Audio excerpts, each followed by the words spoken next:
A ver. Ya, lo que pasa es que está, pero pueden ver, ¿no? La lámina, compañeras y compañeros, ¿pueden ver? Sí, sí, dicen. Sí, dicen. Sí, licenciado. Lo que pasa es que antes salía en la pantalla completa y no estaba en la parte de la izquierda las láminas, me necesita.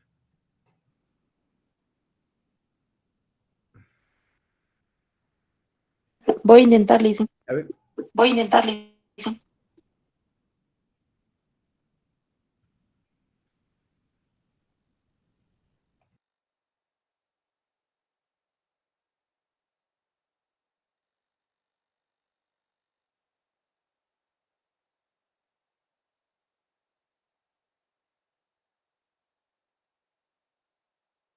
ahora está perfecto.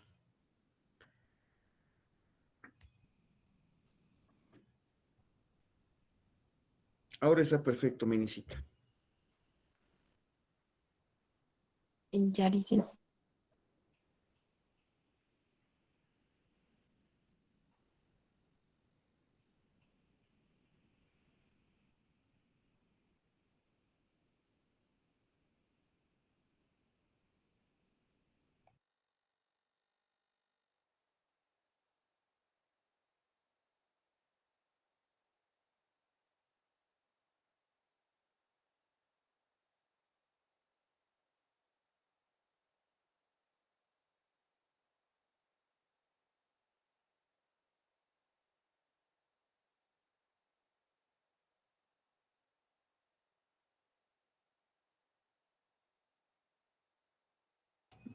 Bien, comenzaremos nuestra clase, compañeras y compañeros. Me están escuchando y me están viendo, ¿no? Compañeras y compañeros. Sí, licenciado, se le escucha, se le ve perfectamente. Gracias, gracias, Jorge. Gracias, compañeras.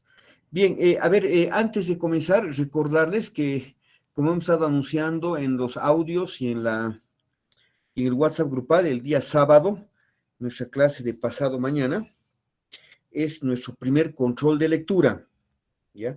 Es el primer control de lectura. ¿Qué es lo que entra al control de lectura? Los dos capítulos de las memorias de la economía boliviana 2021. El capítulo número 2, que tiene que ver con el escenario macroeconómico nacional, y el capítulo 3, que es la administración de las finanzas públicas. Los dos capítulos que se les ha enviado entran al control de lectura número 1. Están ya en el WhatsApp, ¿no es cierto? Y ahora, acabando la clase, vamos a subir a la plataforma también esos dos capítulos, pero para usted es mucho más fácil bajarlo del WhatsApp, pero van a estar también en la plataforma Moodle, en el espacio virtual de la materia. El control, obviamente, es virtual. Tienen que entrar a la plataforma, que ustedes ya son diestros para eso, tienen sus claves, todo. Han debido también utilizar esa metodología, esa mecánica en otras materias. Van a entrar a la plataforma, lo tienen que hacer puntualmente, antes de las 9 mejor, para que a las 9 va a arrancar el control de lectura número 1 y vamos a dar 1 hora y cuarto aproximadamente, hasta las 10:15, para que terminen su control de lectura. Entonces, como la plataforma tiene el patrón de respuestas, van a saber inmediatamente dos cosas: su retroalimentación, para ver en qué habrían fallado, y también va a salir la nota que habrían sacado, ¿cierto? Entonces, quedamos en eso. ¿Sí, compañeras y compañeros? ¿Alguna pregunta respecto a esto?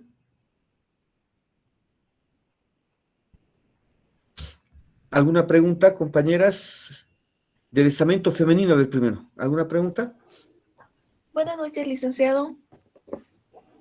Buenas noches, Joana. Disculpe la consulta. En cuanto al control de lectura, ¿las preguntas van a ser abiertas, licenciado? Miren, yo les pido de que no quiero develar cómo va a ser el control de lectura, pero obviamente si les digo que va a salir al tiro la retroalimentación y la calificación, es que no van a ser preguntas de desarrollo, obviamente, ¿no?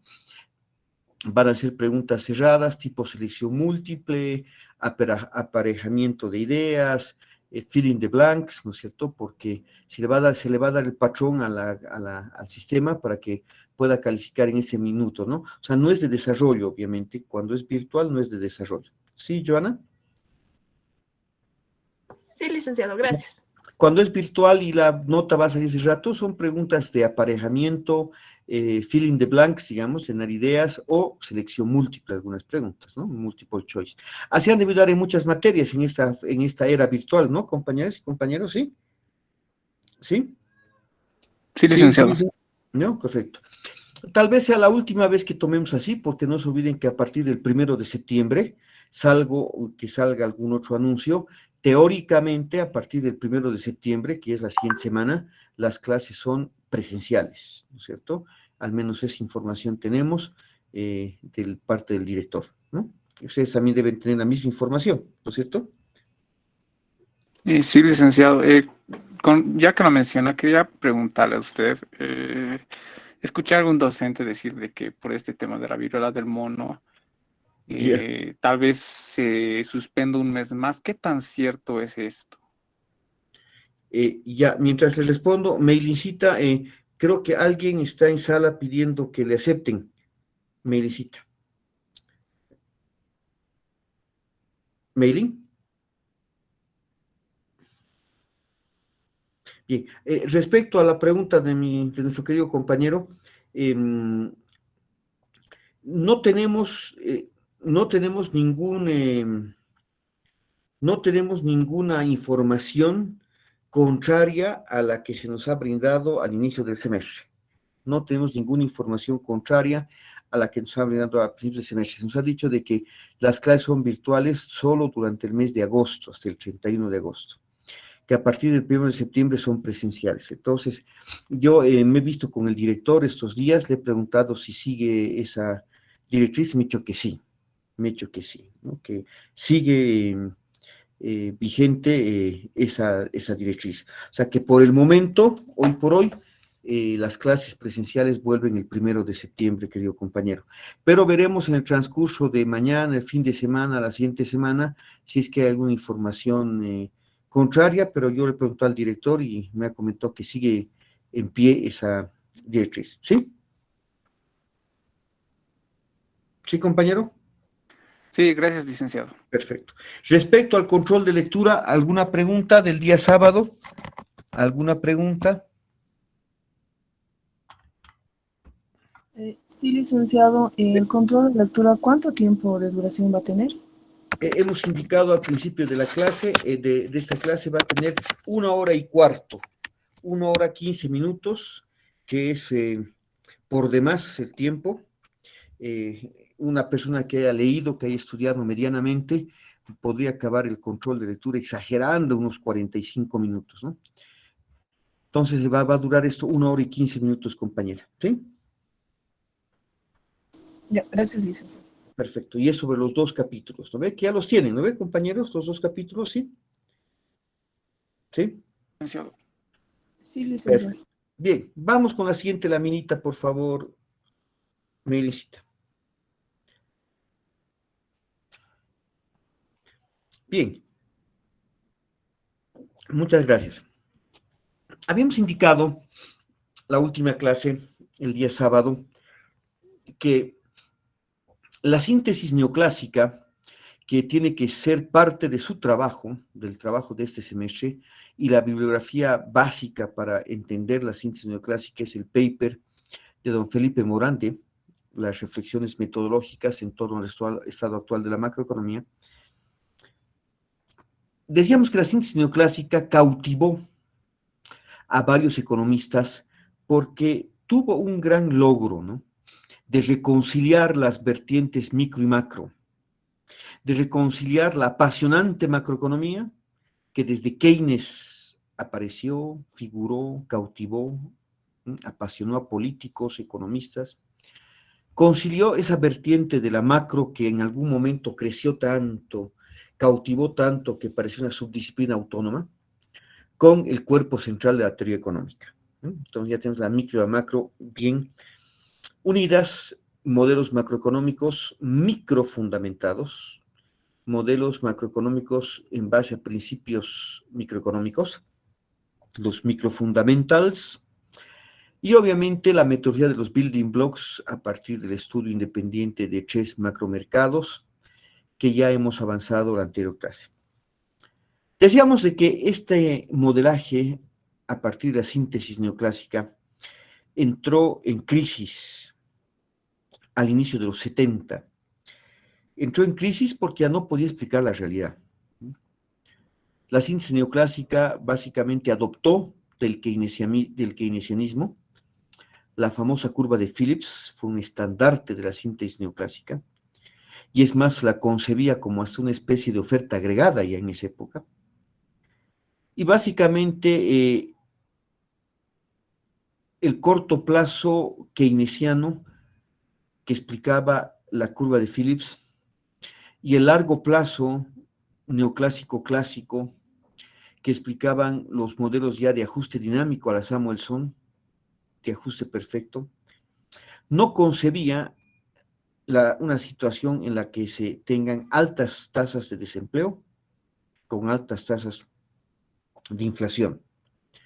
Lo que trajo el shock petrolero, que se le denominó un proceso de estanflación.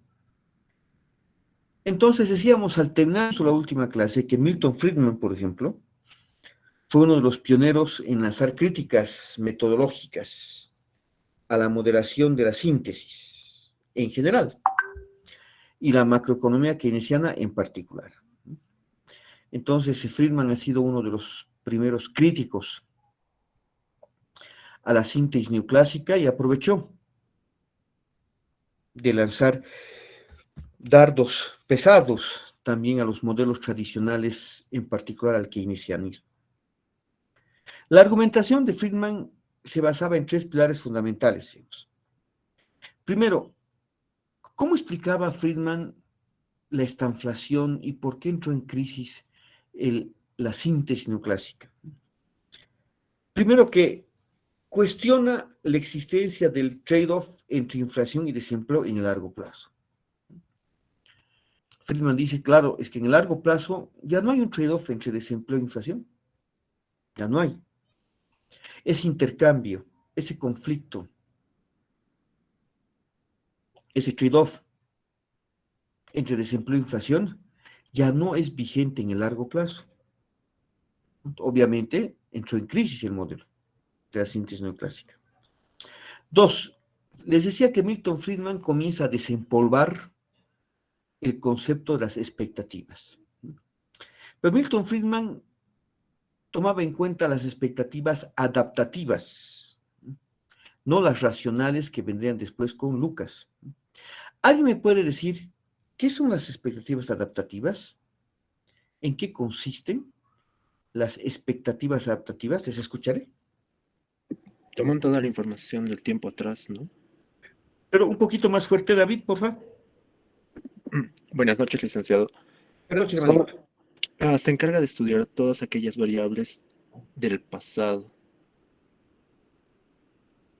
¿Ya? ¿Alguna idea para complementar a David? Licenciado, Adelante. las expectativas adaptativas son un supuesto, son supuestos de todo lo sucedido, no es un análisis global, se podría decir, para simplificar todo lo transcurrido en años anteriores. Ya, gracias, Silvia. Bien, muchas gracias, Silvia y David. Han respondido de manera bastante adecuada. Poniéndolo un poco en términos más formales, las expectativas, si bien han sido básicamente traídas a colación ya en 1956 por un economista que se llamaba John Mood, ya a partir de Friedman hacia adelante, Friedman los clásicos y hacia adelante, se trata de parafrasear las expectativas de una manera un poquito más formal, entre paréntesis, estadística si quieren. Porque cuando hablamos de expectativas, fíjense la palabra, la semántica, expectativas. Estamos hablando de valores esperados. Estamos hablando de valores esperados. de la formulación que hace un agente racional en su cabeza para el futuro de un determinado parámetro, variable, instrumento.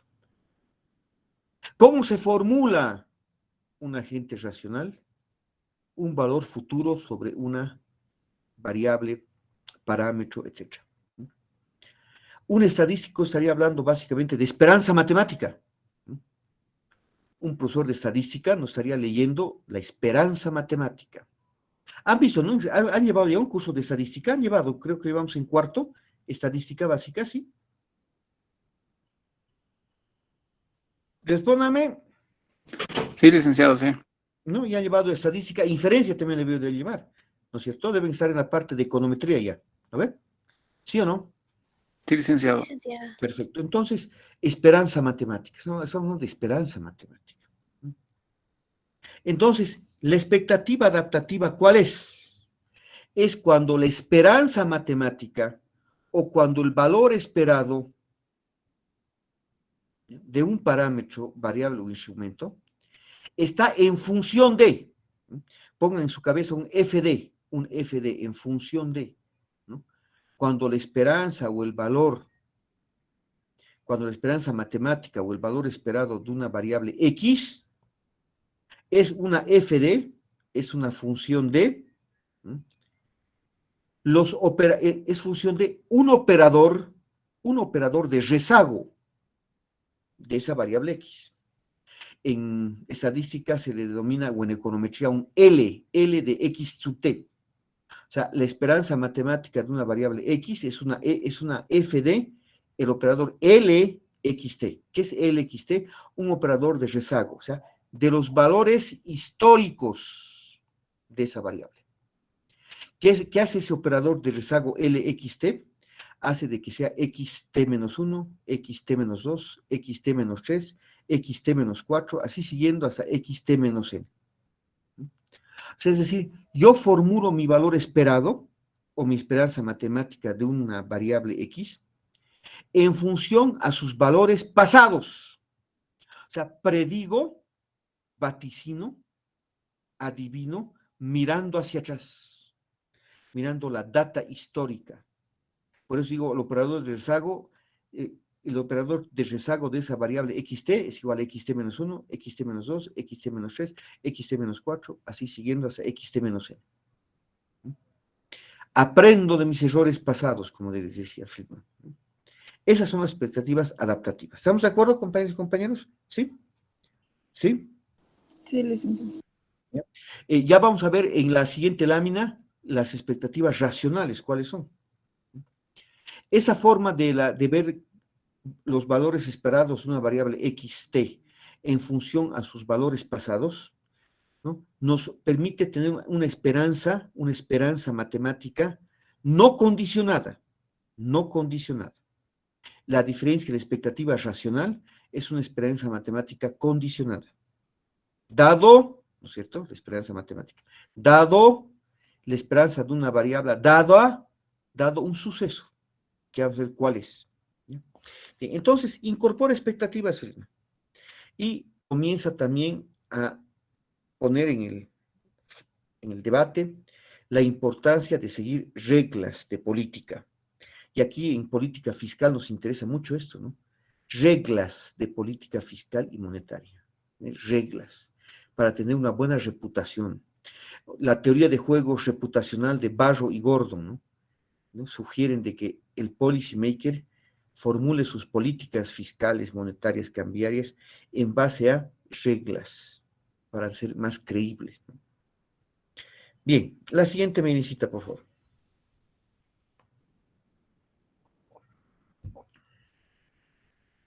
Muchas gracias. La mencionada argumentación de Friedman se explicaba básicamente en la concepción de una curva de Phillips en el corto plazo y una curva de Phillips en el largo plazo, ¿no? Para este enfoque de Friedman había una curva de Phillips de corto plazo, una curva de Phillips de largo plazo. Fíjense qué interesante, en el corto plazo se seguía concibiendo el intercambio entre inflación y desempleo. sea, la curva de Phillips, como la conocíamos hasta la síntesis neoclásica, se mantiene para el enfoque de Friedman, pero solo en el corto plazo. Solo en el corto plazo. Sigue admitiendo Friedman en el corto plazo ese conflicto, ese intercambio, ese trade-off entre desempleo e inflación. Pero los agentes económicos desarrollan expectativas adaptativas. Por eso hablábamos en la anterior lámina de las expectativas adaptativas. Y esta formación de expectativas, ¿no?, va formándose hasta completarse en el largo plazo. En el largo plazo hay que esperar que los agentes ya han terminado, han culminado su proceso de formación de expectativas. Y por lo tanto, su previsión respecto a la inflación se va a igualar a la tasa efectiva. Si la tasa esperada, por ejemplo, la tasa esperada de inflación, va a ser igual a la tasa efectiva de inflación. Por lo que la curva de Phillips se vuelve totalmente vertical, perfectamente inelástica en el largo plazo. Y aquí nace una acuñación formidable de Friedman, su famosa hipótesis de la tasa natural de desempleo.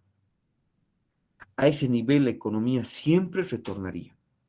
Si en el largo plazo la curva de Phillips se torna perfectamente inelástica, parada 100%, ¿y a qué nivel corta el eje de las abscisas? Al nivel de un mu barra, al que le ha denominado Friedman un nivel de la tasa natural de desempleo. Obviamente tenía algunos atacantes que no les gustaba mucho la semántica, porque decían, el desempleo es una catástrofe, el desempleo es un flagelo horrible, el desempleo es lo peor que puede haber. De natural no tiene nada. ¿Cómo podemos decir una tasa natural de desempleo? De natural no tiene nada, ¿no? Pero obviamente era un ataque más que todo a la semántica, ¿no?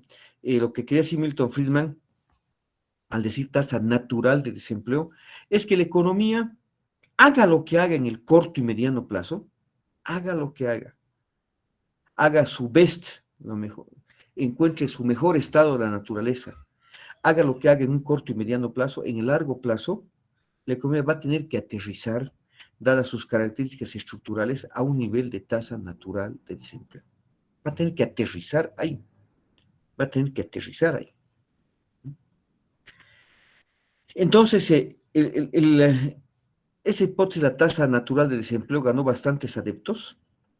Muchos lo ponían en analogía a la tasa de desempleo, de pleno empleo de los clásicos, ¿se acuerdan? Los clásicos también hablaban. El equilibrio clásico, neoclásico, compatible con oferta agregada perfectamente inelástica en el largo plazo, también concebía una tasa de desempleo, de pleno empleo, llamada. Una anticipación a lo que Friedman denominaría la tasa natural de desempleo. Bajo este enfoque, las políticas fiscales, ahora sí nos interesa, las políticas fiscales, tendientes a modificar los niveles de empleo o desempleo hacia determinadas metas, serán efectivas más que nada en un corto plazo. Las políticas fiscales que tengan efectos reales en crecimiento del producto en el empleo, tenían efectos más que nada en el corto plazo, en el que se concebiría, en el que se seguía concibiendo el trade-off entre inflación y desempleo. Hecho que en el corto plazo seguía vigente la curva de Phillips, que siente el trade-off entre desempleo e inflación. En ese corto plazo, cuando la curva de Phillips ya sigue vigente, de la forma tradicional como se la concebía, las políticas fiscales serían efectivas.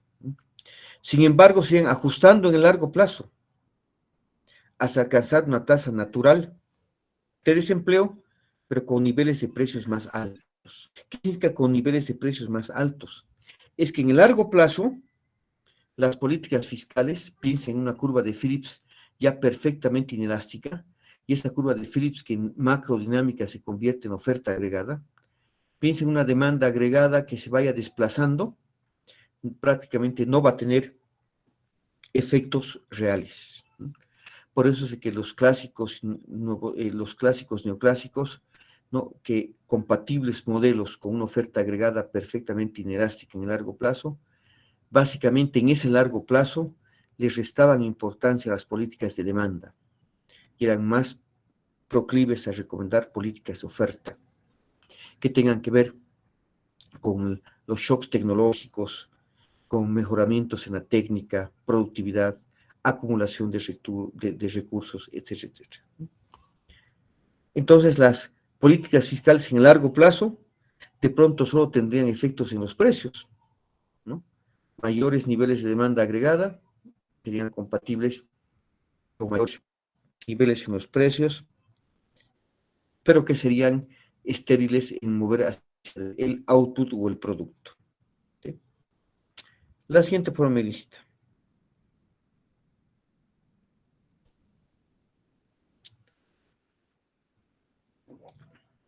Antes de continuar con esa lámina, ¿alguna pregunta? Compañeras y compañeros, ¿alguna pregunta? Compañeras de segmento femenino primero, a ver.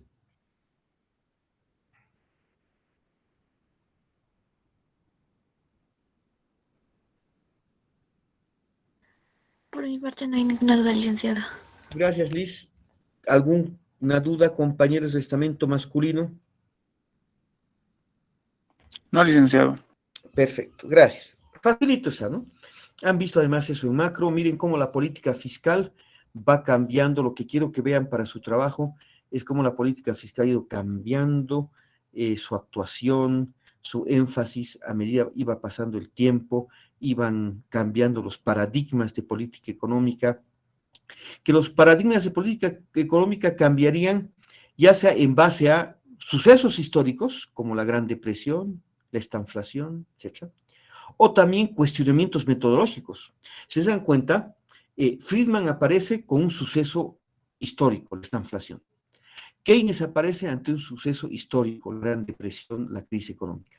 Pero la síntesis neoclásica no aparece ante un fenómeno histórico muy fuerte. Aparece más bien la síntesis neoclásica ante un cuestionamiento metodológico de cómo se estaba modelando la macro, divorciada de la micro, ¿no? O sea, fíjense cómo los paradigmas entran en crisis, ya sea por cuestionamientos metodológicos y o sucesos históricos. ¿No? Bien, ahora, cerca de los 80, unos 3 añitos antes, aparece un economista de muchos quilates. Aparece Robert Lucas. Igual un poco en la línea de Friedman. Lucas fue uno de los grandes exponentes en cuestionar seriamente la macroeconomía keynesiana y un plus más, y los modelos econométricos, como dice aquí entre paréntesis, tradicionales en general. O sea, en la línea de Friedman, Lucas ha sido un poco más atrevido. Cuestiona seriamente modelos convencionales, keynesianos en particular, pero también se refiere a los neoclásicos, y además a la forma de modelar economía. Su famosa obra, el Econometric Policy Evaluation, A Critic, más conocida como la crítica de Lucas, cuestiona la utilización de la econometría sobre modelajes que se apartaban de los microfundamentos en el comportamiento de agentes económicos, evaluación de políticas económicas en general, fiscal y monetaria, basadas en parámetros comportamentales inestables ante distintos regímenes. O sea, fíjense cómo aquí estamos resumiendo la filosofía de la crítica de Lucas. Primero, sigue criticando, sigue incomodándole a Lucas el que los modelos macroeconómicos no se microfundamenten en base a parámetros de comportamiento de agentes económicos. Y por otra parte ya habla de las políticas económicas, así que la evaluación y por ende recomendación posterior de políticas económicas en general, la fiscal y la monetaria, deberían basarse en parámetros estables, no inestables, ante distintos regímenes. Aquí criticaba mucho Lucas, por ejemplo, en los modelos keynesianos, parámetros como la propensión marginal a consumir, la propensión marginal a ahorrar, parámetros en la teoría cuantitativa, desde los clásicos, como la velocidad de circulación del dinero.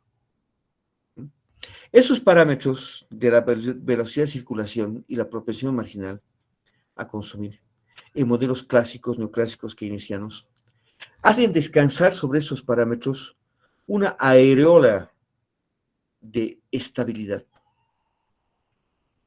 Hace descansar en esos parámetros grandes supuestos de estabilidad. Lucas cuestiona esto, dice que estos parámetros no son para nada estables. Hay que quitarles esa areola de estabilidad y que más bien muy por el contrario. Los parámetros macro, como la propensión marginal a consumir, como la velocidad de circulación del dinero, los parámetros macro son todo menos estables. Son más bien dinámicos, muy sensibles, especialmente sensibles ¿a qué? A cambios en el régimen de política, a cambios de distintos regímenes de política. A los economistas que siguen esta línea de pensamiento se les denominaba los nuevos clásicos, grandes exponentes, los tres economistas más renombrados, Robert Lucas, como hemos dicho, uno de ellos, Robert Barrow, otro, y Thomas Sargent. Básicamente los tres eran los padres de los nuevos clásicos, ¿no? Lucas, Barrow, Sargent. Esos nuevos clásicos, básicamente, en esencia, reconciliaban, ¿no? Esos nuevos clásicos, en esencia, reconciliaban la no neutralidad, aunque temporal, de las políticas macroeconómicas, fiscales, ¿no? Con postulados clásicos de agentes optimizadores y equilibrios en los mercados. Mira, qué importante este avance de... Un segundito, por favor.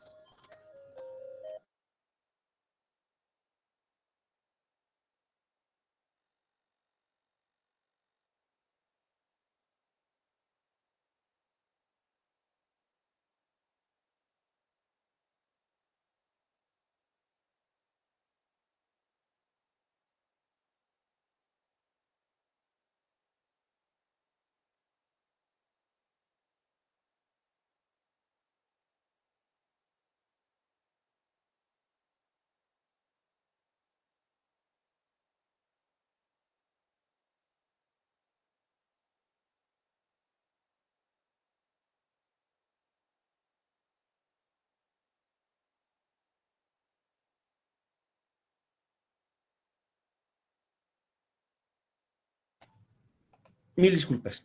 Entonces, ¿cómo está el andamiaje de los nuevos clásicos desde Lucas?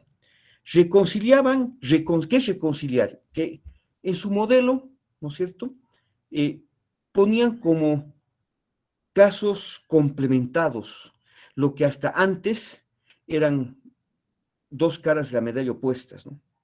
Reconciliaban la no neutralidad. ¿Se acuerdan en los modelos clásicos? La neutralidad del dinero, por ejemplo, ¿no? La neutralidad del dinero, por ejemplo. Aquí reconciliaban la no neutralidad, aunque temporal, ¿no?, de las políticas macroeconómicas, fiscales, monetarias, con postulados clásicos de agentes optimizadores y equilibrios en los mercados. Es decir, miren, aquí se reconcilia preceptos keynesianos como la no neutralidad con postulados clásicos de agentes optimizadores y equilibrio en los mercados. Entonces, dice muy sintetizador el esquema de los nuevos clásicos. ¿Y por qué se les denominaba nuevos clásicos? ¿Por qué? ¿Por qué clásicos? ¿Por qué aparece en la semántica clásicos, nuevos clásicos? Porque en el largo plazo volverían a retratar, en el largo plazo, volverían a retratar los resultados clásicos, como la oferta agregada, perfectamente inelástica, el equilibrio marshalliano y walrasiano, parcial y general, recurso pleno de los factores, por eso nuevos clásicos, porque retratarían en el largo plazo los postulados y resultados clásicos. ¿Y por qué nuevos? ¿Por qué nuevos? Son la novedad. Expectativas racionales, microfundamentos de los modelos macro, por eso nuevos clásicos, ¿cierto? Y fíjense ustedes de que, y con un ingrediente interesante, ¿no? ¿Por qué? Por eso también de nuevos. Porque estos nuevos clásicos temporalmente admitirían la no neutralidad. ¿Qué quiero que en esos momentos entre sus cabezas, ¿a qué estoy llamando no neutralidad? A que temporalmente, en un primer tiempo, futbolísticamente hablando, en un primer tiempo, ¿no? Les comento que muchos libros, ¿no? le hacen mencionar cosas a Lucas que no las mencionó así. Por ejemplo, decían en el corto plazo. Y les comento que Lucas no se refiere mucho al corto ni al largo plazo. Se refiere a la temporalidad, temporalmente. El que hablaba mucho de corto plazo y largo plazo era Friedman, como hemos dicho, ¿no? Corto plazo, curva de Phillips normal.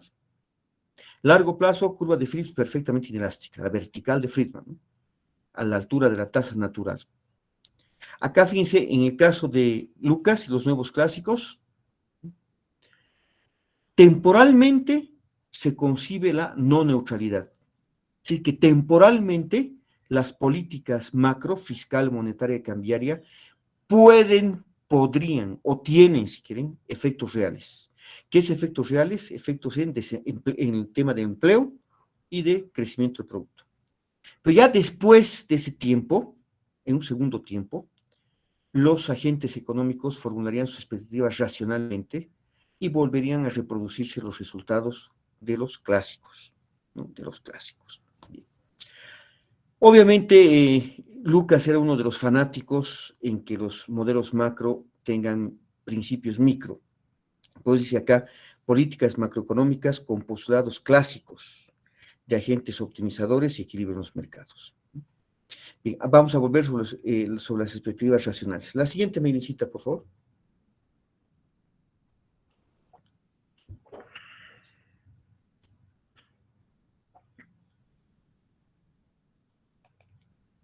Muchas gracias. Antes de seguir, ¿alguna pregunta? Antes de seguir con los nuevos clásicos, ¿alguna pregunta, compañeras y compañeros?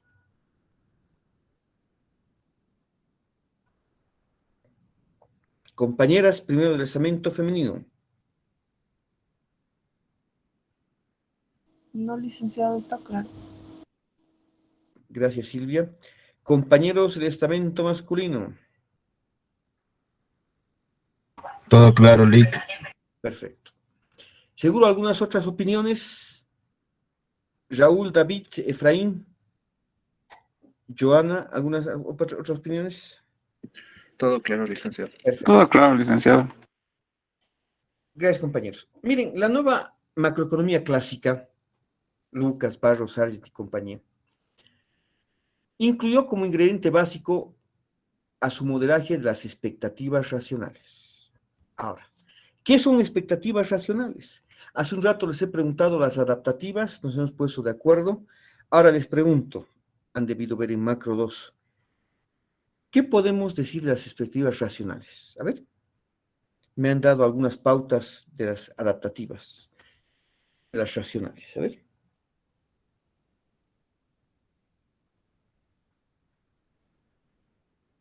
Escucho.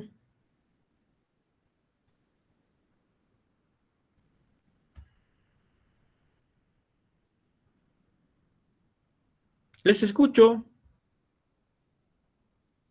¿Quién puede darnos alguna opinión de qué son las expectativas racionales? A ver. Sí, licenciado. Dale. Los agentes económicos arman sus expectativas en base a toda la información que tienen disponible. Ya, gracias, Raúl. David, ¿querías hablar algo, complementar? Me quito la idea. Perfecto. Bien, gracias, compañeros. Compañeras del segmento femenino, ¿están de acuerdo con las ideas vertidas por Raúl y David?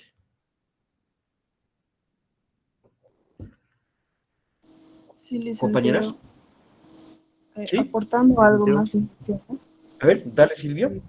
que la información disponible que se tiene, pues lo podemos usar con mayor racionalidad, de acuerdo a las expectativas actuales que tenemos. Ya, gracias, Silvia. Bien, perfecto. Ahora, formalizaremos un poco el concepto, ¿no? Las ideas están perfectas. Las ideas están perfectas. Seguimos hablando de esperanza matemática, ¿no? Expectativas, valores esperados, esperanza matemática. ¿Se acuerdan que en el caso de las expectativas adaptativas era una esperanza matemática no condicional? Era simplemente una esperanza matemática de una variable X, que era una f de su operador de rezago, LXT. Todos los valores históricos, un vector que resumía todos los valores históricos de esa variable. Bien. Ahora estamos ante la presencia de una expectativa condicionada. La esperanza matemática de una variable X, dado un conjunto de información. La esperanza nos las vamos a formular dado un conjunto de información. Y ese conjunto de información tiene que ver con valores pasados, valores actuales, valores futuros. Es un vector que contiene toda la información, como ha llamado Lucas en su crítica, toda la información estructural de la variable. Nos formulamos la esperanza matemática o el valor esperado de una variable X, dado un conjunto de información omega, decía Lucas, que contiene la información estructural, las características estructurales de esa variable X. De tal manera que esa esperanza matemática X, en el largo plazo, sea igual al valor poblacional de la variable. Entonces, fíjense ustedes de que ingrediente básico, expectativas racionales. Y miren qué importante lo dice acá, y el relajamiento de información perfecta en cada momento del tiempo. Es que miren lo que dice Lucas. La información perfecta, que implicitísima en los modelos clásicos y neoclásicos, la información perfecta, no, o sea, no es algo que se va a dar siempre. La información perfecta, los modelos van a fluir hacia un estado de información perfecta. Pero temporalmente la información no es perfecta. En cambio, los modelos clásicos y neoclásicos suponen información perfecta en cada momento del tiempo. Lucas dice, no. En un primer tiempo, temporalmente, la información es imperfecta. Y en largo plazo, recién la información fluye perfectamente. Aquí entra con fuerza el tema de información. Entra con fuerza el tema de la información. Relajamiento de la información perfecta en cada momento del tiempo, implícita en los modelos clásicos y neoclásicos. Llegamos a la parte culminante. De forma temporal, decía Lucas, los agentes tienen información limitada y no conocen todos los precios. Aquí va tomando forma el modelo de las islas de Lucas. El modelo de las islas de Lucas, ¿cierto?, presupone que temporalmente cada mercado competitivo es una isla. Está compuesto el sistema económico por islas, donde en cada isla hay un mercado competitivo. Y los agentes económicos que actúan en esas islas tienen información limitada, no conocen todos los precios, solo conocen su precio. Yo soy el productor J, conozco el precio de mi bien J, temporalmente. No tengo información perfecta. No sé cuál es el precio del productor K, del productor B, del productor Z. Solo conozco mi precio. Estamos dispersos en islas. Cada isla es un mercado competitivo. Este aspecto, en ese momento temporal, futbolísticamente hablando, en ese primer tiempo, es donde tiene que aprovechar harto el policymaker para echar a andar políticas macro, como la fiscal, como la monetaria, como la cambiaria, políticas económicas. Porque en ese momento, en ese primer tiempo, ¿qué es lo que yo puedo hacer con los productores, con los agentes económicos dispersos en las islas, que cada isla es un mercado competitivo? Puedo sorprenderlos, puedo anticiparme, puedo engañarlos. Como no tienen información perfecta, como tienen información limitada, ¿no?, yo puedo imprimir políticas de demanda que los sorprenda, los engañe. ¿Y para qué? ¿Cuál va a ser mi objetivo como policymaker para actuar así? Lograr efectos reales a nivel macro en el crecimiento del producto, en el crecimiento del output, ¿no?, en el tema del empleo, generar mayor empleo, mayor inversión.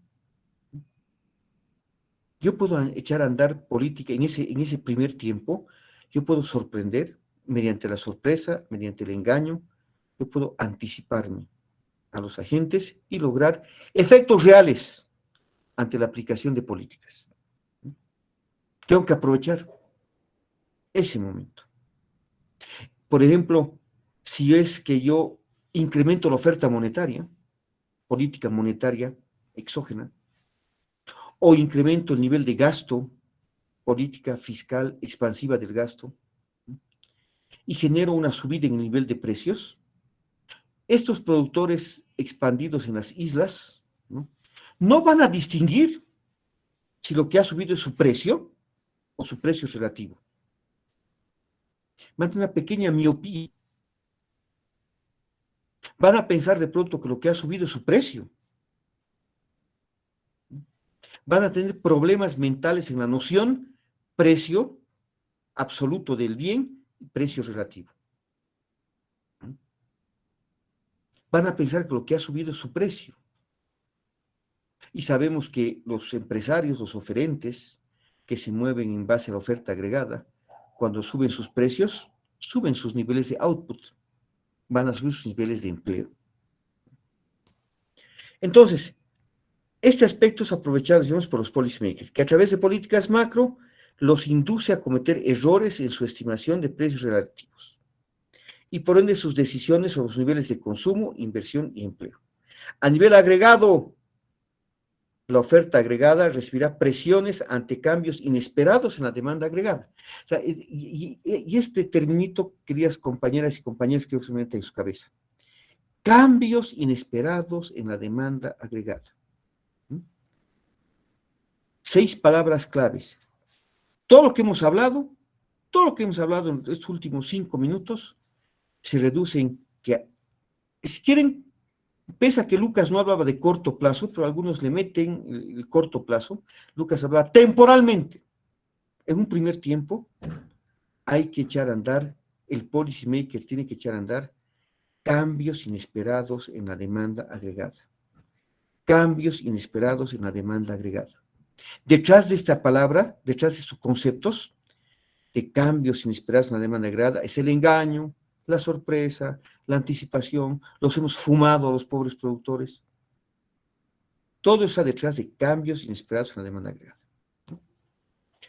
En concreto, la no neutralidad es no neutralidad. Por favor, eso también que esté en cabezas. ¿Qué es no neutralidad? Políticas que tienen efectos reales. No neutralidad, políticas que tienen efectos reales. Los clásicos sean neutralidad, que en el largo plazo no tienen efectos. Esta no neutralidad de la política fiscal es temporal. Durará mientras los agentes son sorprendidos por la autoridad. debido a que el conjunto de información que racionalmente guían sus decisiones está en proceso de ajuste temporal. La siguiente, Menicita, por favor.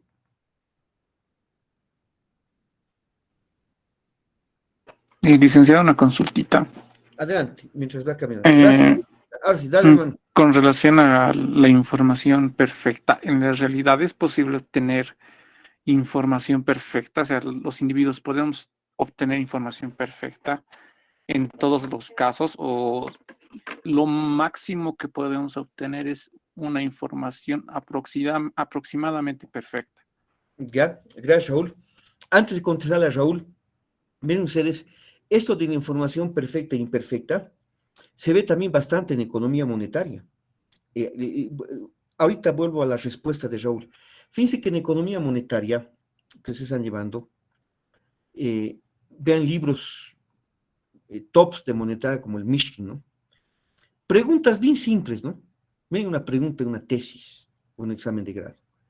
Describa usted los efectos de la inflación. Fíjense, puede ser una pregunta, aparentemente una pregunta bien sencillita, ¿no? ¿Cuáles son los efectos de la inflación? Se nos puede venir muchas cosas en la cabeza, muchas cosas, ¿no? Por ejemplo, como cuando les decía cuáles son los objetivos económicos. Decíamos, ¿no? Toda política fiscal, monetaria, instrumentos y objetivos. Aplicación, se analiza la aplicación de instrumentos fiscales para política fiscal, monetarios para monetaria, cambiarios para cambiaria, de tal manera de lograr objetivos económicos. Y hemos ordenado, partíamos del macro objetivo supremo, estabilidad económica. Equilibrio interno, equilibrio externo. Si logramos los dos, a corto, mediano y largo plazo, logramos subobjetivos, ¿no? Empleo, precios, ingreso, en el mediano y largo plazo, crecimiento, desarrollo. Pero equilibrio interno, y a través del equilibrio interno y externo. Equilibrio interno, oferta agregada igual a demanda agregada. El equilibrio externo, en la línea de Krugman que hemos dicho. Niveles de cuenta corriente compatibles con ganancias intertemporales del comercio internacional. Igual acá, ¿cuáles son los efectos de la inflación? Y estos grandes libros de monetaria, lo que nos sugieren es ordenarnos para describir los efectos de la inflación. Y ese ordenamiento, ¿por qué va? Por la información. Cuando la información es perfectamente anticipada, o cuando la información es imperfectamente anticipada, dicen los monetaristas. Y cuando la información es perfectamente anticipada, ¿cuáles son los efectos de la inflación? Uno, disminución del uso de efectivo, porque el costo de oportunidad de mantener plata en las manos es alto. Segundo efecto, los llamados costos de suela de zapato. Y tres, el impuesto inflacionario. Mientras que cuando es imperfectamente anticipada la inflación, vienen todo lo que es las pérdidas y ganancias de capital, ¿no es cierto? En distintas figuras, pérdidas y ganancias de capital en distintos jugadores. ¿Qué significa jugadores? Empleador-empleado, deudor-acreedor, AFP pensionado, compañía de seguros de vida asegurado, pérdidas y ganancias de capital. Bien, ahora, voy a la pregunta de Raúl. A ver, justamente estos modelos, como el monetarista con Friedman, los nuevos clásicos, etc., concluyen que en un largo plazo, o como decía Lucas, después del efecto temporal inicial, los agentes van a tener lo que Sargent llama perfect foresight, previsión perfecta. No significa que van a ser perfectos o dioses, ¿no? Sino significa que en promedio, ya no se van a equivocar en el largo plazo en predecir valores esperados de variables, instrumentos, parámetros. Ya no se van a equivocar en predecir qué direccionalidad va a tener la política del policymaker. ¿Y cuál va a ser ese móvil? ¿Cuál va a ser el móvil que nos lleve a que en el largo plazo tengamos en promedio una previsión perfecta, en promedio, ¿cierto? No significa que todo le vamos a chuntar, como cuando ustedes, el que se quiere titular por excelencia, la graduación por excelencia, supónganse que en el reglamento de la UMSA tenemos otro en economía, un reglamento específico, ¿no? Que es ponderado por áreas, pero en el de la UMSA hay que tener un promedio general de 75. No significa que en todo han tenido 75 más, ¿no? Pueden haber tenido una materia con unas notas más bajitas, más mediocres, 51, apenas raspando, pero en otra tienen 100, pero en promedio tienen 75, ¿no? ¿Cuál es ese móvil que lleva a que en promedio los agentes en un largo plazo tengan ya una expectativa interesante? Justamente los móviles son por eso es revolucionario este tema de la utilización de los operadores llamados expectativas adaptativas en un caso, racionales en otro. Este móvil de las expectativas adaptativas racionales son las que nos permiten en el largo plazo tener ya expectativas, valores esperados, esperanzas matemáticas que en promedio van a ser certeros.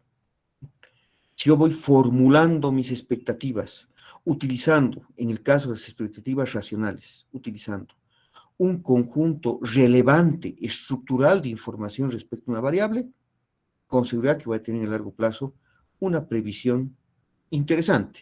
Sargent la ha llamado perfecta.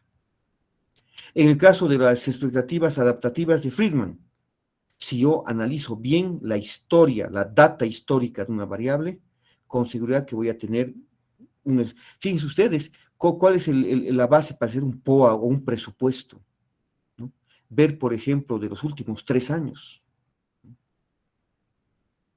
Entonces, esos móviles son, estimado Raúl, los que van a llevar a que los agentes racionales puedan formular esperanzas matemáticas o valores esperados de variables, instrumentos o parámetros que estén cerca de los valores efectivos, ¿no? A lo que han llamado también nocionales. ¿Sí, Raúl? ¿Estamos? Sí, licenciado, muy claro. Gracias. Ahora, después de ese periodo temporal, seguimos en los nuevos clásicos, ¿no? Aquí vienen ya un poco las malas noticias, ¿no? Perdón, antes que me olvide, complementando la respuesta, Raúl. Por eso es que básicamente Friedman recomendaba políticas en base a reglas, ¿no? Porque si las políticas son en base a reglas, yo voy a poder sorprender a la gente en el corto plazo. Pues mis políticas no las baso en reglas, sino en discreción, políticas erráticas, ¿no? Como cuando los equipos de fútbol de nuestro medio, ¿no? Un partido juegan bien, uno juega mal, uno juegan bien, otro juegan mal. Siempre decimos, ¿no? Son bien inconstantes nuestros equipos de fútbol. Juegan bien un partido, mal otro, ¿no? Acá lo que suele Friedman es de que si nuestras políticas son erráticas, muy discrecionales, no vamos a poder sorprender a la gente, nunca. No vamos a poder ni siquiera sacar ventaja en el corto plazo. En cambio, si nuestras políticas son disciplinadas, meticulosas, en base a reglas, el K% que llamaba Friedman, vamos a acostumbrar a la gente a esa política y vamos a poder en el corto plazo sorprenderlos si hacemos un cambio inesperado en la demanda agregada, que les he dicho que memoricen bien ese concepto. Bien, después del periodo temporal,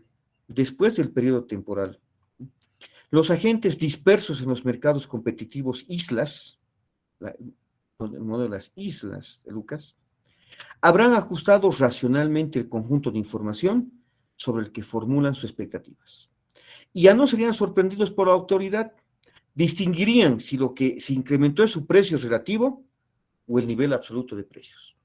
Entonces yo voy a decir, no ha subido mi precio, ha subido el precio relativo, ha subido el nivel absoluto de precios, no ha subido mi nivel de precios. Entonces yo no tengo por qué incrementar mi output, no tengo por qué contratar más empleo. He distinguido que lo que ha subido es el precio relativo, no mi precio sub I. Entonces ya no voy a responder incrementando output y a nivel agregado de todas las islas, no hay efectos reales en empleo, en producto, en consumo, en inversión. Entonces, ya no serían sorprendidos. por lo que la economía retornaría tarde o temprano al nivel de una tasa de desempleo consistente con procesos no generadores de inflación, la NAIRU. Hipótesis NAIRU, miren, 3 hipótesis parecidas. La tasa de desempleo de pleno empleo, clásicos, neoclásicos. La tasa natural de desempleo, Friedman. La tasa, la non-acceleration inflation rate of unemployment. La tasa de desempleo consistente con procesos no generadores de inflación, la NAIRU de los nuevos clásicos. O sea, la economía en el largo plazo va a aterrizar en la tasa de desempleo de pleno empleo, va a aterrizar en la tasa natural de desempleo, va a aterrizar en ese nivel NAIRU de los nuevos clásicos. Tarde o temprano va a retornar a la tasa NAIRU. Es decir, la curva de Phillips en el largo plazo para Lucas y sus muchachos va a ser igual que para Friedman en el largo plazo. Una curva de Phillips perfectamente inelástica, parada. Por eso, nuevos clásicos. Curva de Phillips o oferta agregada, intertemporalmente hablando, perfectamente inelástica, parada. Alguien va a decir en este momento, entonces, no hay ninguna diferencia entre la curva de Phillips friedmaniana que la de los nuevos clásicos. Hay una gran diferencia y una gran coincidencia. La gran coincidencia es de que en largo plazo, para ambos, la curva de Phillips sería perfectamente inelástica. En el corto plazo para Friedman, ¿cómo era la curva de Phillips? Normal. Esa curva de pendientecita negativa que muestra el trade-off entre desempleo e inflación. ¿No ven? ¿Sí? ¿Hasta ahí estamos? Compañeros y compañeros, ¿sí? ¿Sí? Respóndame. Sí, licenciado. Sí. Compañeras de segmento femenino, hasta ahí, respóndame. Sí, licenciado. Ya. Gracias. La gran diferencia ahora es que para los nuevos clásicos, el corto plazo no es como el corto plazo de Friedman. Para los nuevos clásicos no hay corto plazo. O sea, ¿en qué sentido no hay corto plazo? O sea, no es que no hay corto plazo, ¿no? Sino que en el corto plazo no podemos formularnos una curva de Phillips. Porque como en el corto plazo, el modelo de las islas de Lucas, los agentes están dispersos en las islas, mercados competitivos, andan muy desorientados. ¿No? Todo es aleatorio, todo es estocástico. La diferencia, por ejemplo, entre la tasa de inflación efectiva y la esperada es aleatoria. Se debe a un error aleatorio de previsión. Como los modelos econométricos, las regresiones, pero como las regresiones que vemos en econometría, ¿no? Las regresiones simples y las regresiones múltiples siempre tienen un componente de error aleatorio. Entonces, para los nuevos clásicos, en ese primer tiempo, las diferencias son entre valores efectivos y esperados, son aleatorios, o sea, no son sistemáticos. Ahí le critican a Friedman. Porque ¿qué dice Lucas? Friedman, al decir que en el corto plazo hay curva de Phillips, hay trade-off entre desempleo e inflación, ¿qué dice Friedman? Que en el corto plazo hay una relación sistemática, hay una relación predecible, hay una relación formal entre inflación y desempleo, inversamente proporcional por el trade-off. Pero para Lucas no, en el corto plazo no hay nada sistémico, no hay nada sistémico. Las diferencias entre lo esperado y lo efectivo en el corto plazo es aleatorio, debido al azar, un error aleatorio de previsión. Por lo que la tasa de desempleo efectiva no podrá diferenciarse de la NAIRU de forma sistemática, sino aleatoria. O sea, por una sorpresa que haga que los agentes económicos formulen mal sus expectativas equivocándose, lo que les he dicho ya 20 veces. Es decir, para los nuevos clásicos, no hay curva de Phillips en el corto plazo. En ese primer tiempo, cuando están equivocados, desorientados, atontados y puedo engañarles a los agentes, en ese corto plazo no hay una relación sistemática de nada. Por lo tanto, hay un vacío, no hay una curva de Phillips de corto plazo. Sí, en el largo plazo, sí hay una curva de Phillips, perfectamente inelástica a ese nivel Nairo. Vamos con la siguiente, por favor, Minicita.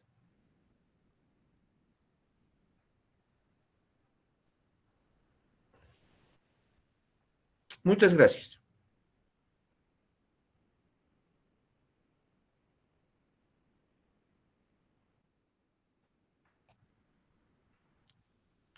Entonces, como la economía se encontrará, salvo sorpresas, en un nivel de desempleo compatible con la Nairu, a cualquier tasa de inflación. No puede existir ninguna relación sistemática entre inflación y desempleo, ni siquiera en el corto plazo, como lo planteaban Friedman y los monetaristas.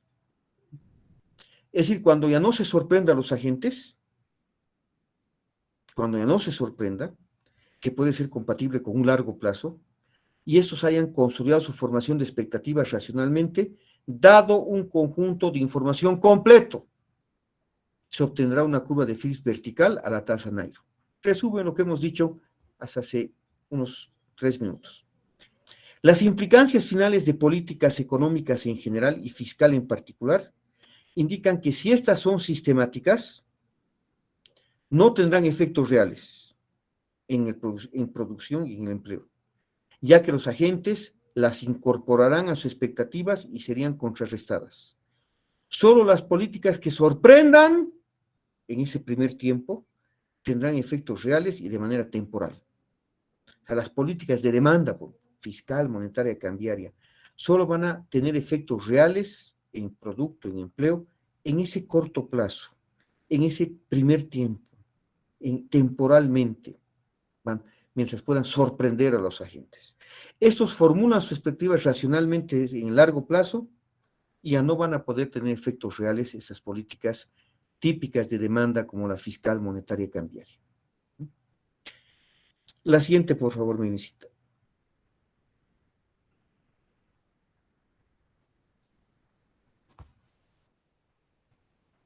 Ahora, hay una cosa interesante acá, compañeros y compañeras, antes de seguir, ¿no? Fíjense de que hasta los nuevos clásicos había una manía, tal vez una mala manía, de encasillar a las políticas macro como las más importantes, fiscal, monetaria y cambiaria, las circunscribían básicamente como políticas de demanda. ¿Mm? O sea, a corto plazo las políticas de demanda como la fiscal, monetaria y cambiaria, mientras se sorprenda y se engañe a los agentes, van a tener efectos reales en producto y en empleo, son efectos reales. A largo plazo, ¿qué? ¿Qué nos harían querer decir? Que en el largo plazo necesitamos políticas de oferta, ¿no ve? Pero las políticas fiscales no tienen nada que decir con oferta y tienen mucho que decir, como vamos a ver más adelante. Bien, ahora, seguimos viajando en el tiempo. Seguimos viajando en el tiempo. Ya en los 80, después del apogeo de los nuevos clásicos, en los 70, algunos economistas importantes formularían modelos con principios keynesianos, pero con soporte microeconómico y expectativas racionales. Mire, qué interesante. Aparecen grandes economistas. Dicen, está bien usar expectativas racionales, de acuerdo. Está bien utilizar microfundamentos, ¿no? Modelos macro microfundamentados, estamos de acuerdo. Pero eran economistas que seguían pensando que los principios keynesianos debían mantenerse. Grandes trabajos como los de Stanley Fischer, ustedes lo conocen mucho a Fischer, el libro de Dorbush y Fischer, Stanley Fischer. Edmund Phelps, importantísimo Edmund Phelps, John Taylor y Gregory Mankiw, el autor del libro de Principios de Economía. Stanley Fischer, les comento que es un economista de muchos quilates. Por ejemplo, ustedes que ya están viendo menciones, los que han elegido la mención de análisis económico y tienen macro avanzada, hay un librito que ya para estudiar macro avanzada, hay un librito que nos prepara al Sargent, porque el libro de macro estocástica de Sargent ya hay que estar bien paraditos con ecuaciones diferenciales en diferencias. Pero una antesala al Sargent, hay un librito muy importante hablando de Fischer. Se llama Lecturas de Macroeconomía, Lectures on Macroeconomics. lecturas de macroeconomía, Lectures on Macroeconomics. Dos grandes autores, es el famoso Blanchard y Fischer, Olivier Blanchard, un economista importantísimo, ¿no? Y Stanley Fischer. El famoso Blanchard y Fischer, de lecturas de macroeconomía, es una antesala para entender bien la macrodinámica. Pero obviamente no para pregrado, es ya para un curso un poco más avanzadito las lecturas de macroeconomía. En sus trabajos de Fischer, Phelps, Taylor y Mankiw, ¿no es cierto?, modelando con principios micro, modelos macro, pero con postulados keynesianos y expectativas racionales. Una corriente que se le denominó los nuevos keynesianos, así como los nuevos clásicos, los nuevos keynesianos. La siguiente mailicita, por favor.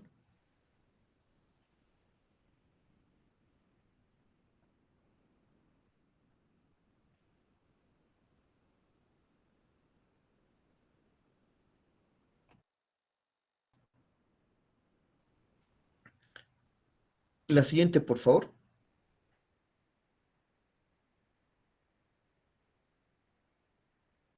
Muchas gracias. Esos modelos, en esencia, se formularon modelos a partir de decisiones optimizadoras. Los modelos de macro moderna, compañeros y compañeros, siempre parten de esos principios micro. Los modelos macro modernos, cuando comenzamos a revisarlos, parecen micro, no parecen macro. Son modelos que se basan en maximización de utilidades, maximización de producciones, maximización de beneficios.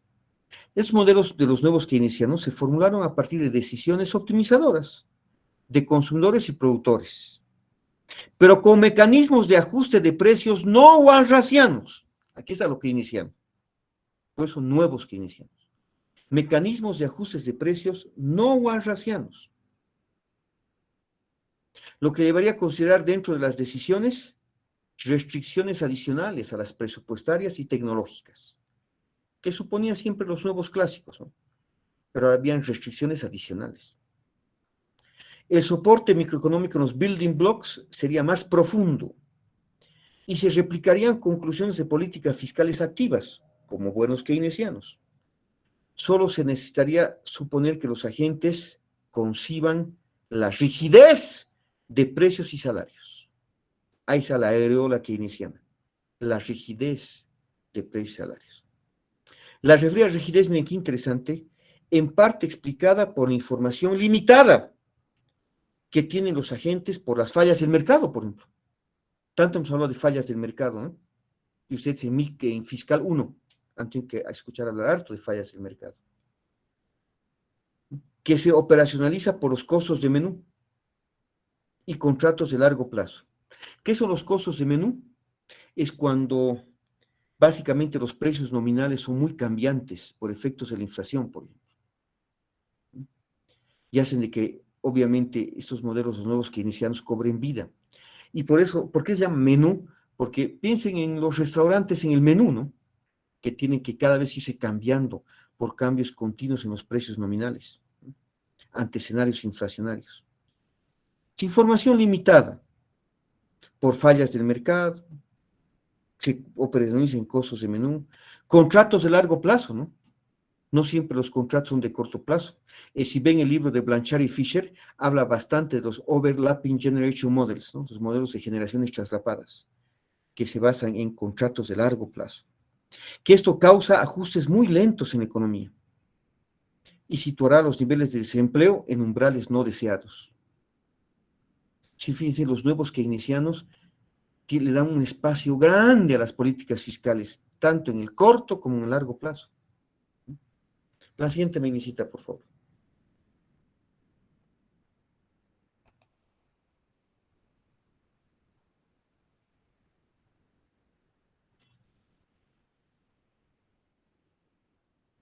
La siguiente.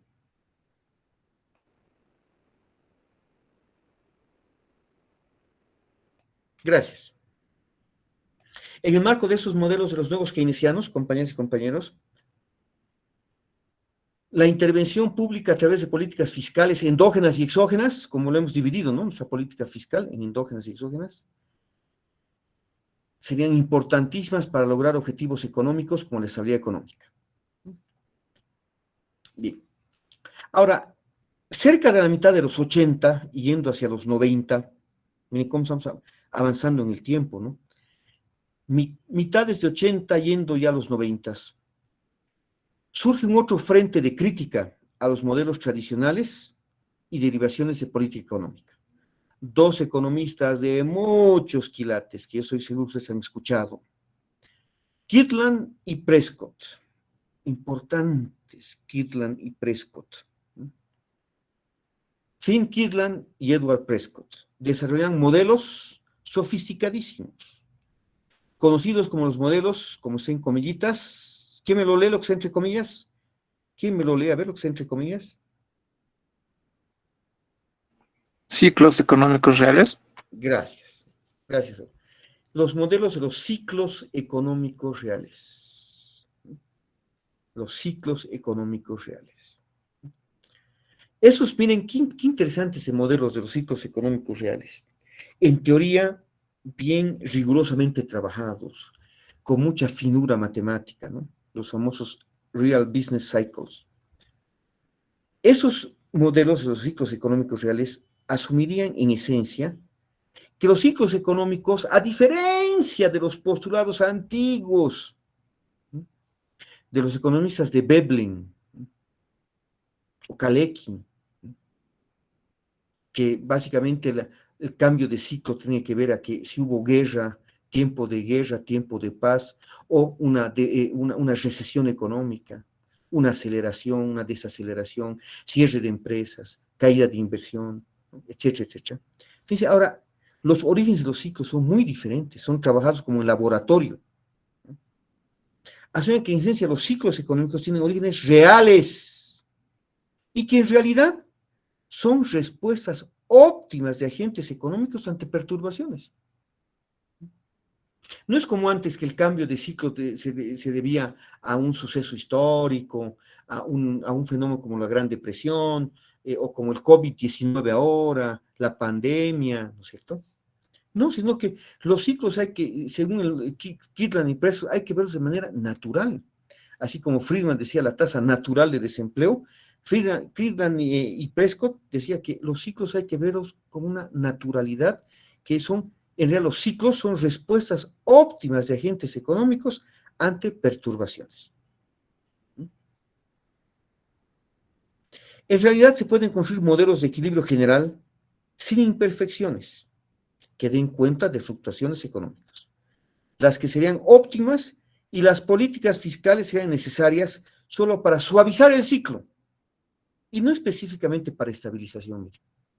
Las políticas macro que suavicen el ciclo, porque la estabilización se va a dar, porque son respuestas óptimas de agentes micro ante perturbaciones, ante imperfecciones.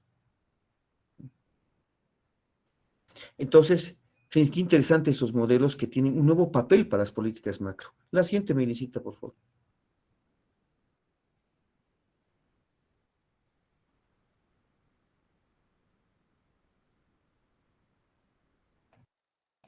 Muchas gracias. Las recesiones, por ejemplo, ¿no? Típicas del ciclo. Las recesiones, por ejemplo, serían la respuesta óptima de los agentes a perturbaciones de productividad. Y qué interesante. Esos modelos, ¿qué problema han tenido? Que si bien tenían mucha coherencia metodológica, muy cuidadosos, ¿no? En ese momento, cuando se los planteó, finales de los 70s, 80s, no mostraba mucha evidencia empírica. La realidad, la regularidad, no acompañó a esos modelos. Entonces, finalmente en la década de los 90 y entrando ya al 2000, los policymakers de algunas economías han comenzado a utilizar modelos que fueron bautizados como una nueva síntesis neoclásica. Una nueva síntesis neoclásica. Una nueva síntesis. Y entrando a los 2000, bancos centrales, ministerios de Hacienda, de Economía, nueva síntesis neoclásica, que reditúa preceptos keynesianos, rigideces en precios. ¿Bien? Redituamos preceptos keynesianos. Y eso es interesante, ¿no? Porque la flexibilidad total de precios y salarios para muchos no deja de ser una quimera, ¿no? No deja de ser un supuesto más para explotación académica. Lo que se ve más en la realidad es este precepto keynesiano, ¿no? De rigideces. Reditúa preceptos keynesianos como rigidez en precios, con expectativas racionales, ¿no? Comportamiento dinámico de agentes económicos. De ahí lo importante fíjense ustedes, el estudio cuando lean a Morandé, fíjense ustedes de que el paper de Morandé es tan interesante que un poco nos obliga a estudiar dinámica, macrodinámica. Por eso en el plan de estudios, compañeras y compañeros, pusimos esas materias, ¿no? Como de ecuaciones diferenciales en diferencias. No, hay que estudiar ya la macrodinámica. Entonces, redituamos principios keynesianos con expectativas racionales, comportamiento dinámico, por eso llevan ustedes optimización dinámica de agentes económicos, y en contexto de equilibrio general. O sea, por eso, nueva síntesis neoclásica. Keynesianismo con mucho de clásicos, clásicos, neoclásicos y nuevos clásicos. En un contexto de equilibrio general. Porque la economía va a aterrizar en algún aeropuerto, va a aterrizar la economía en algún aeropuerto. Sea Nairu, sea tasa natural, pero va a aterrizar. Va a haber un steady state, va a haber un estado estacionario, ¿no? Donde las políticas fiscales y monetarias pueden afectar el producto y el empleo, especialmente en el corto plazo. Esos modelos ya de los 2000 hacia acá, generalmente están conformados por tres relaciones. Una demanda agregada de corte keynesiano, la IS. Una demanda agregada de corte keynesiano, la IS. Una oferta agregada, o curva de Phillips. Una oferta agregada, o curva de Phillips. Y ya no una LM, sino una RM, una regla de política monetaria. La LM se cambia por RM, una regla de política monetaria. Una IS, una RM y una curva de oferta agregada o curva de Phillips. Los modelitos y modernos. La siguiente, por favor, Minicita.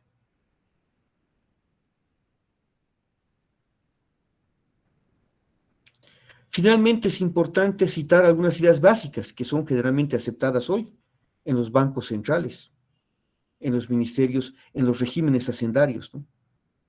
Que en el largo plazo las políticas fiscales serán más efectivas si afectan productividad y acumulación de factores. En el largo plazo, las políticas fiscales serán más efectivas, en pocas palabras, hablando en cristiano. En el largo plazo, las políticas fiscales serán más efectivas si inciden más en la oferta agregada. ¿Mm? Y la política fiscal incide en la oferta agregada. Vamos a ver el papel de los incentivos ahí. La Font, Tirol.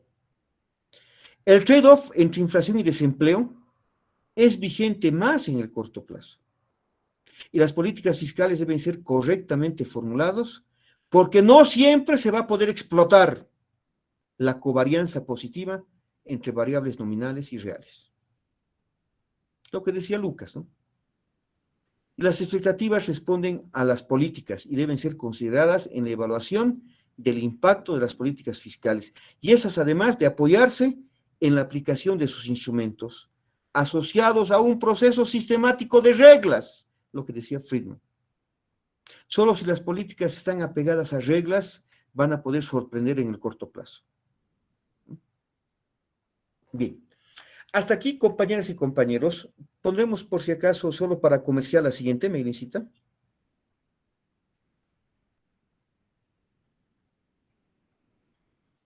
Bien, ahora entramos al capítulo 2, pero hasta aquí quería comentarles que hemos terminado el capítulo 1 y esta perspectiva histórica de la política fiscal es la que va a ser el objeto de análisis para el trabajo, para el único trabajo del semestre. O sea, tírenle bastante pelota.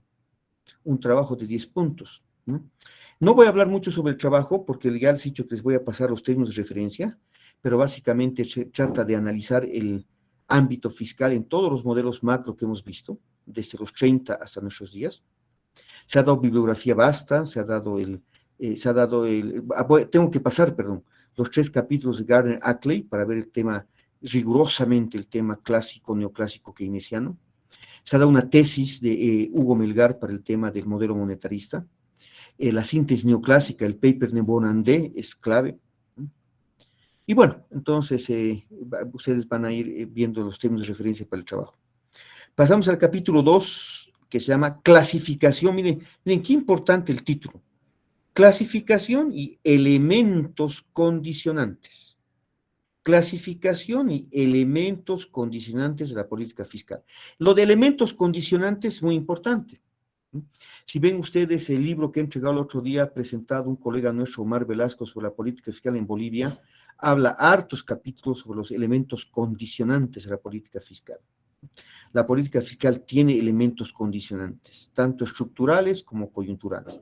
Y eso de clasificación, quiero que no les haga mucho lío en la cabeza, pero como ya hemos dividido la política fiscal en endógena y exógena, y esa es división de la política fiscal, esa es clasificación, orientación. ¿Cómo se clasifica su orientación? Sabemos que su división es entre política fiscal endógena y exógena, pero ¿qué clasificación tiene su orientación de la política fiscal? ¿Y qué elementos condicionantes tiene la política fiscal? Capítulo 2. Aquí quedamos, compañeras y compañeros, les pido por favor que lean el primer capítulo que se les ha pasado, que es el capítulo 3 de Administración de las Finanzas Públicas. Se les ha pasado hace mucho, pero mucho tiempo atrás, ¿no? Y hace pocos días atrás el segundo capítulo, que es más facilito. Si alguien no ha leído, yo les exhorto a que por favor, ¿no es cierto?, durante toda esta noche, una amanecidita, todo el viernes, otra amanecidita, así como se amanecen para algunas fiestitas, para entrada universitaria, ¿no es cierto? Ahora se amanezcan por la materia, especialmente los que no han leído. Los que han leído ya lo tienen obviamente el control en la cabeza, ¿cierto? Entonces nos veríamos el sábado, voy a estarles recordando cada rato cargosamente en el WhatsApp, el sábado entren antes de las 9 a la plataforma para que se encuentren con el control de lectura y les deseo mucha suerte. Ahí quedaremos, compañeras y compañeros, ¿está bien? ¿Sí?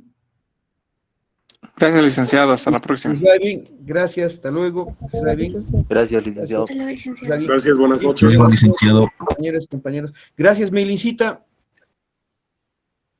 De nada, licenciado. Buenas noches.